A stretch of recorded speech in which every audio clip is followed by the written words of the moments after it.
Hello everyone, and welcome to your science class with Mr. Kurtz. That is the voice you are currently hearing, and in case you are struggling putting a face to the voice, there is me. I know some of you might be watching this at home, you maybe have not met me, maybe you're even watching this from across the country or across the world. I am located in Lake Mills, Iowa. It's north central Iowa, and I teach at Lake Mills High School where I teach chemistry and physics classes. So this video lesson is designed really for my students to help them understand what a flipped classroom is and how my flipped classroom will operate. So our learning targets or learning goals or objectives, whatever you would like to call them for this lesson, we want to be able to describe how a flipped classroom works. You should be able to demonstrate how to be successful using a flipped classroom. And then you should be able to explain what Mr. Kurtz's, again, me, what my flipped lessons will look like when you're watching these videos. So we'll go right ahead with that first learning target, being able to describe how a flipped classroom works. So we may or may not have discussed this briefly in class already. But what a flipped classroom is, I just have a little graphic here. I know some of these words are a little small, so I'll just give you a brief overview. So in a traditional classroom, what happens is you go to school and the teacher gives you a lecture, or you take notes, you have a class discussion, or the examples are presented, whatever you want to say, however you want to look at that. And then the teacher probably assigns you homework or some sort of practice. And then you go home or to study hall or wherever it is you do your homework, and you complete that. That's the traditional cycle in a classroom, where the instruction happens in class and then you do the practice out of class. Now that works great in some circumstances, and I'm still a proponent of that in some ways. We'll still do some things in my classroom in this manner, but what I have found is that I think there's a better way of doing it for my classroom, and that is a flipped classroom. And what all that means is we reverse the order of this. So instead of the instruction or the lecture or the notes, or whatever you want to say, happening at school, that actually is your homework. So what happens first is perhaps you watch a video like you're doing right now. Maybe there's a short podcast you listen to. Maybe there's just some reading that you're asked to do that introduces the material. That's the input, if you will. And then you come to class, you come to school, and then you do the practice at school, in class, with your classmates, with the teacher present, and there are many, many benefits to that. Now, yes, there are certainly some cons as well. We'll discuss those in class. There is no one perfect model for education or how material is presented, but for this class and this classroom, the flipped class model works very well. So the question you might be having is, then what does this mean for me or for you as the student? Well, homework for you will typically be some sort of video lesson, like you're watching right now. And then class time, that will be your opportunity to work with your peers and with me as your teacher to get help. The real benefit to a flipped classroom is it really allows us to use our class time much more freely to help individual students get whatever help they need. Now, because of this, the class can be, at least to some extent, self-paced, meaning if you are having trouble with a particular concept, you will be able to take a little longer on that than maybe some of your classmates do, or vice versa. Maybe you're doing very well with a particular concept to start a unit. You could perhaps move along a little faster than some of your classmates. But note, this is to some extent. It's not as if some students will be able to finish the entire semester in a few weeks, and others will take a whole year to do a semester. But to some extent, you will be able to work a little bit at the pace that works best for you. Now, there are often some questions and concerns that come along with this, and I've put some of the most common ones on here, and certainly we can discuss these in class as well, or if there are other things that you would like to ask about. So the first question that always comes up is there a video lesson to watch every single day for homework? Meaning, do you have to go home or go to study hall every single day and watch a video for Mr. Kurtz's class? The answer is certainly not every day. There will be some weeks where maybe there are 3 or 4 videos, or maybe on occasion, maybe there is a week where there is a video to watch every day. That's pretty uncommon. But then we'll have other weeks where maybe there's one or maybe only 1 or 2, maybe even none in a certain week, just depending on what's happening in the class. The second question that always comes up is, how long are these videos? Well, this varies greatly. The best I can tell you is that typically somewhere between 10 and 25 minutes. For students that are in my freshman classes, those are typically on the shorter end. Some of them are a little closer to that upper 25-minute limit. I shouldn't say limit. I do have very few videos that go over that. But as you work into my more advanced classes, some of the videos do get a bit longer, maybe approaching that 25-minute mark. Now, that being said, one of the benefits of a flipped classroom is, for example, a 25-minute video, that will cover all the material that we would typically cover in, say, a 40 or 45-minute class time. So it can be much more efficient that way, and I'll kind of address that here in just a bit with another question. So what if you have a question? You're watching the video, something doesn't make sense, what do you do? If it was a traditional classroom, you would raise your hand and you'd get an answer. So what do you do if you're watching the video? Well, the first thing I would suggest is to rewind and watch and listen to that part again. And of course, you can also just pause the video and write that question down. And then the next day in class, ask your question. It's not as if you're going to watch the videos, come to class, and I will just assume that you know it all perfectly. That is certainly not the case in any way, shape, or form. The whole point of what we'll do in class the next day is to get your questions answered and to get the practice on whatever it is you were learning. All right, some more frequently asked questions or concerns. I hear this every year. Geez, Mr. Kurtz, there is no way I will ever have time to watch all these videos. I got volleyball or football practice after school. I got all these other classes, and my mom needs help with my little sister. How am I ever going to watch these videos? I'll never have time to do all this. Well, here's what I'll tell you. In talking with students, they spend less time doing their homework this way, meaning watching the videos for my class, than they would if I taught my class traditionally. Now, I've been using a flipped classroom with my chemistry classes for several years now, and comparing the amount of time that students spend watching the videos to the amount of time that they would have spent doing the traditional homework, the videos are far shorter. And the other thing to think about is this. Yes, we're all busy. Students are busy, teachers are busy, parents are busy. If you really want to get the videos watched, you will find the time to do it. And students tell me that every year. The students that take it seriously and want to watch the videos, they get them watched. Well, what about if my internet isn't working, or my Chromebook died, or my phone is being dumb, or whatever the reason is?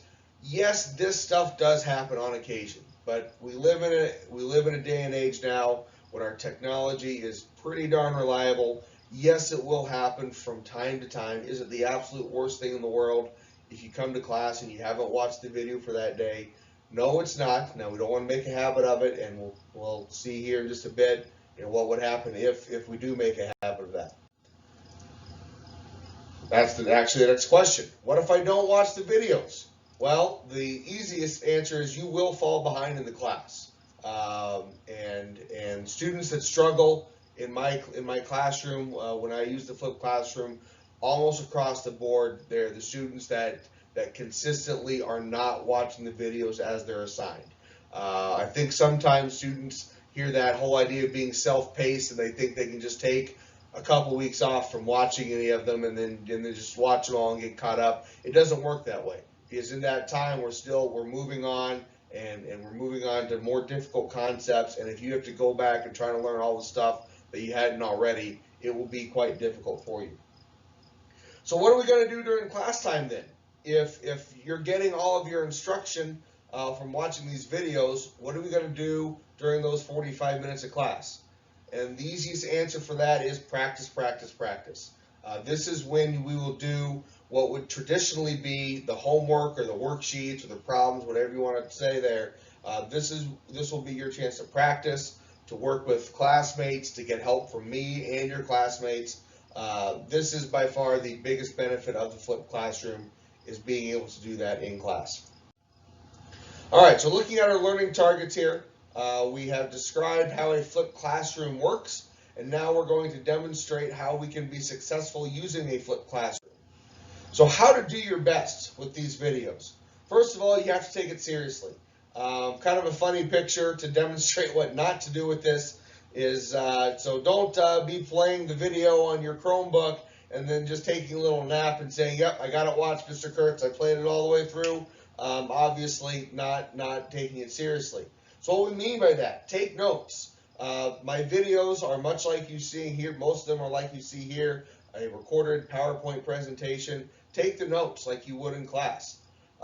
You will have access to all the slides that you see on these videos on the course website, which I will show you in class if I have not already done so. Make sure you're listening to the lesson, not your favorite music, or in other words, don't watch the video on mute, or don't have the video on mute and be listening to music from some other source of sound. It's obviously not going to do you any good, so take it seriously. Make sure you're watching the videos in the proper setting, meaning trying to watch the videos on a bus while you're going to an athletic event, while you might be thinking, geez, I'm going to use my time well, and I'm not saying you can't get anything out of it, but trying to watch the videos on a loud bus when you don't have a great place to write notes down, or trying to watch it in a noisy lunchroom or something like this, not the proper setting. Study hall is a great place to watch them. Wherever you do your homework at home, in a nice quiet setting, treat it like class. Your Chromebook is a much better viewing experience than your phone.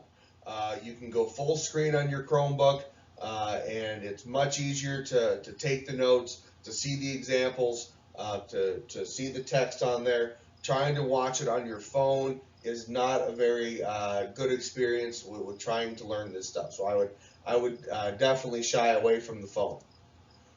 Be honest with it, meaning a couple things. If you watch a video and you really and you know you didn't pay attention to it that well, go back and watch it again. If you were distracted, if you had to help mom or dad cook supper while you were trying to do it, just be honest with yourself. Go back and take the time to watch it again. Likewise, if you didn't watch it for whatever reason, don't try to fake it when you get to class. That's just going to make it harder on you. Basically, you'll have to watch the video during class, which now we don't really want to make a habit of that because then we're not getting the practice that we need. But if you try to do the practice before you watch the video, it's really going to be a waste of your time. Just be honest about it. A few other things. Use the pause, rewind, all this stuff's on YouTube. You can go back and watch it 100 times if you wanted to. Obviously, you're not going to watch it 100 times literally, but it's there, okay? Likewise, if you're not in school, it doesn't matter if you're not in school because we're not watching the videos in class time.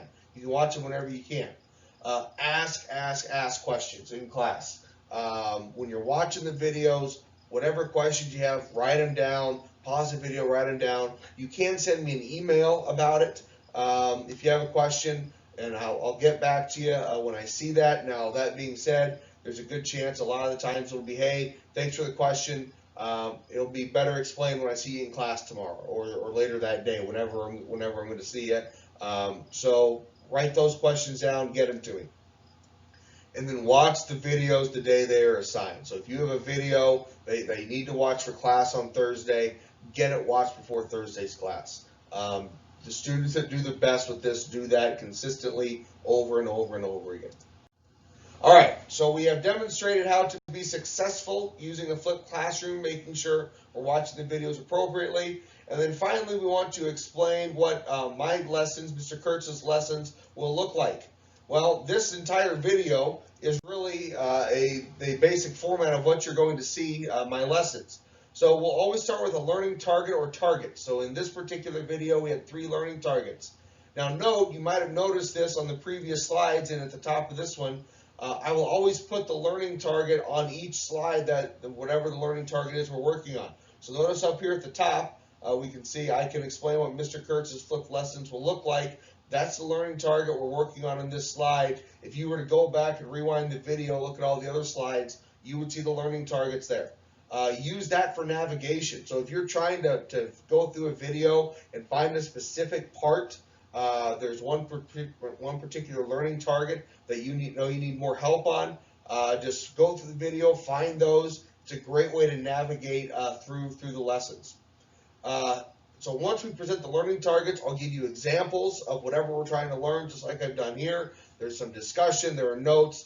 A lot of times there'll be example problems or calculations or whatever it is. I'll give you a good number of examples with different scenarios. And then after that, there'll be some review questions. Now, in this particular video, there aren't any, but the review questions sometimes are embedded directly in the video. Sometimes they'll be on a separate Google form for you to fill out and have that submitted before class the next day. But there will be review questions to help you cement what it is we're trying to learn. And then we'll end with the learning targets. So you'll see here on my next slide, we'll end with the learning targets from the video. And then once we get back to class the next day, it will be practice, practice, practice. We'll have time for discussion, we'll have time for questions, we'll have time to practice those skills that you were learning about from the video. All right, so to close things out here, as I will with each of the lessons, we'll take one last look at the learning targets here. So we were able to describe how a flipped classroom works. We can now demonstrate how to be successful using the flipped classroom, and then we can explain what these flipped lessons will look like and how to use the lesson videos successfully.